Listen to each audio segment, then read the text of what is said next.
અંજવાળું રે અંજવાળું ગુરુજી મારે અંજવાળું, તમ આવ્યાથી મારે જાળું રૂજી મારે અંજવાળું. અંજવાળું થઈ જાય.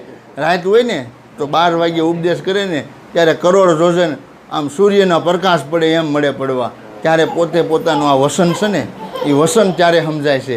ક્યારે કે વસન છે ને એ કોઈએ નામ કીધું છે, કોઈએ વસન કીધું છે. અને દાસી જીવને તો આમાં સંતોએ ઘણાએ કીધું છે કે સાયાજીને કહેજો રે એટલી મારી વિનતી રે, પિયુજીને મળવાને હાલો ને સખી સુન મારે. હે જઈને કહેજો એટલો મારો રે સંદેશ, સાયાજીને કહેજો રે એટલી એ મારી વિનતી. સાયાજી નામનું તત્વ છે શું? આ દાસી જીવન બોલ્યો તો આપણે કંઈક સમજવાનું છે. સાયાજી સાયાજી તો આપણે આખી જિંદગી તો સાયાજી સાયાજી તમારું નામ કીધું છે. કોઈ પ્રતાપ કીધો, કોઈ વસન વસન વિવેકી જે નારી પાનબાઈ જેને બ્રહ્માજી લાગે પાય, બ્રહ્માજી અહીંયા નમન કરે. વસન જેને જાણ્યું, વસન એટલે પોતે પોતાનું નામ જાણવાનું છે, બીજો કોઈ ડોળ આમાં કરવાનો નથી. અને આમાં જેટલા જેટલા અંધશ્રદ્ધામાં જેટલા આપણા ધર્મગુરુએ જેટલા ભૂદેવોએ ને આપણને જે ભરમાવ્યા છે ને, કારણ આપણે ઘડીક પહેલાં વાત કરી એમ કે દીકરી છે ને 10-12 વર્ષની હોય ત્યાર લગન એ ઢીંગલે પોતે રમે તો રૂડી લાગે, પછી 20-22 વર્ષની દીકરી અને ઢીંગલે પોતે રમે તો એ કેવી લાગે? કોઈક એમ કે આનું સટકી ગયું લાગે, એમ ડાય નો કે કોઈ એમ આપણું બધું સટકી ગયું છે.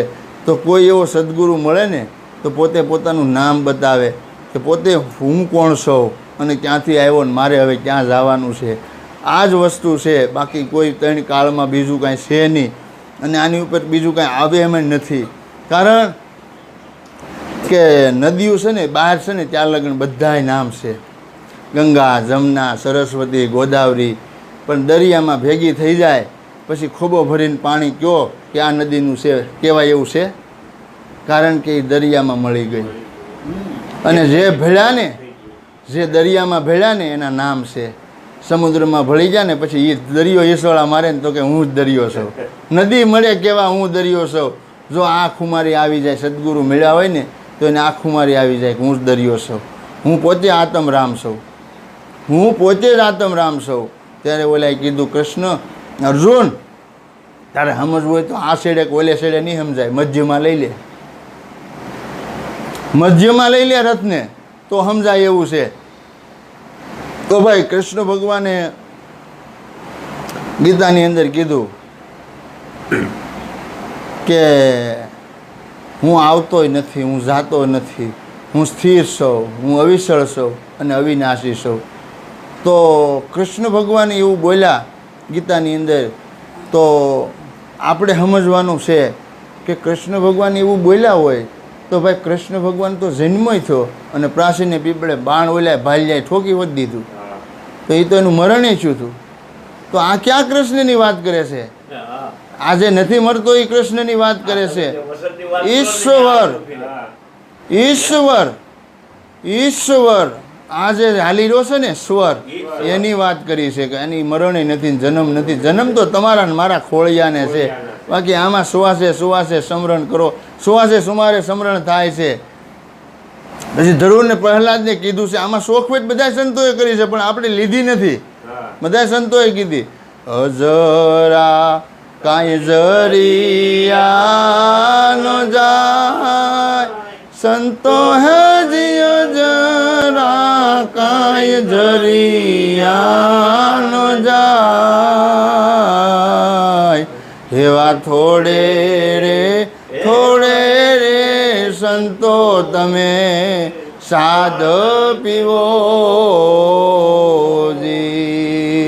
સડવું છે કાંઈ મેરું ને આસમાન, સંતો ભાઈ સડવું કાય મેરું ને આસમાન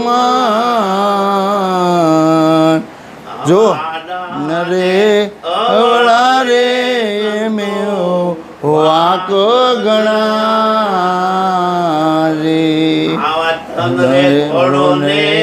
મન યશવા સંતો હરિ તન રે ને મન સે અસવા જોઈ રે ને સંતે પાવદરો બોલ્યા ધરો ને પહેલા સંતો ભાઈ બોલ્યા કાંઈ ધરું ને પ્રહલાદ એવા જે અજમ પાના તમે જપો જો ભાઈ બોલ્યા ધરું ને પહેલાદ અજમ પાના તમે જાપ જપો તો કે અજંપો છે ને એને જપવો નથી પડતો આ અજંપા છે ને એને જપવો નથી પડતો આપમેળે થાય છે અને એ આપમેળે થાય છે એટલે ધરુને પહેલાદે કીધું કે જો આ સંતો ચડવું છે કાંઈ મેરુને આસમાન આમાં આડા અવળા વાંક ઘણા છે પણ ધીમે ધીમે જો આમાં રહેવો ને તો આમાં સડાઈ જાય એટલે આ તમે કોઈ હામા પાછા બેહીને અજંપાના જાપ કરવા જેવા નથી આ થાય છે એને કરનારો તો ઓલો એમ કે એક કહું તો હે નહીં દો કહું તો ગાલી કબીર સાહેબ બોલે એક કહું તો હે નહીં દો કહું તો ગાલી જેસો તેસો કહત કબીર વિચારી જેમ છે એમ ખાલી વિચાર બદલાવાનો છે તમારે આમાં કાંઈ બીજું કરવાનો ડોળ નથી એટલે સંતોએ નાનામાં નાની વસ્તુ આપણને સમજાવી છે અને આપણને આમાં પુસ્તકો ગીતા આમાં ભાગવત છે ભાગવત તો આમાં તમે વિચાર કરો કથા બેઠી હોય કોણ સાંભળે એમ છે નકર ભાગવતની અંદર ઉપદેશો જ છે પણ ઉકલવો જોઈએ ને બ્રાહ્મણો ઉકેલીને બતાવે લ્યો એમાં કહી શકે તો વાંસી જાણે પણ ઉકલે એમ નથી કારણ કે ઓલા મધ્યમાં લઈ જવો પડે રથને તો સમજાય કૃષ્ણએ અર્જુનને મધ્યમાં લેવાનું કીધું એમ કેમ ન કીધું ઓલે શેડે લઈ લે આ શેડે મધ્યમાં ઘાટ ઘડાય રે સુહાગી લાલ આરે અવસરમાં જેણે સતગુરુ સેવા જો આ મધ્યમાં ઘાટ ઘડાય છે પરા પસંતી અને મધ્ય અને આ બોલાય છે ને એ આ વેખરી છે જો આ શબ્દ છે ને આ બ્રહ્માંડમાં ગુજે છે આ શબ્દ છે ને ક્યાંથી આવે છે અને ક્યાં જાય છે અને ક્યાંથી બોલે છે આ છે ને વસન છે અને આ વસન છે ને એ સદગુરુ આપણને ભેદ ખોલે કે આ વસન જો અહીંથી ઊભું થાય છે ને અહીંયા હમાય છે બોલો સતગુરુદેવ કી જય આગળના વિડીયો જોવા માટે આ ચેનલને આ રીતે સબસ્ક્રાઈબ કરો અને આવનારા વિડીયોનું નોટિફિકેશન મળી રહે તે માટે બેલ આઇકન પણ દબાવો.